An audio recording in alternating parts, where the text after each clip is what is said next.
everybody, this is me, Joe from Balsa, USA. Hey, I was sitting here making some maintenance repairs and I thought I'd bring up a quick tip. So what I have here is I have a broken piece right here on the corner of my quarter scale Newport 17. So what you can do for this is instead of uncovering this to make the repairs, you can get yourself some thin. I use exclusively Balsa USA Gold, as I'm sure you already know.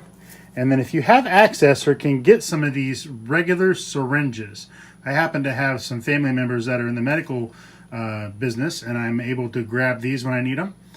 And what you do is you put the thin CA in the syringe, and then you can insert the syringe at the point of the break, and the thin CA will wick together in this area so that you have a nice clean repair without making any covering cuts.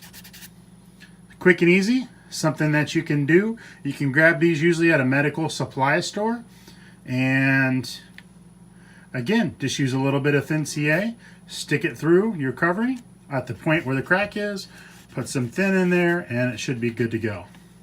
Thanks very much for watching, and happy building.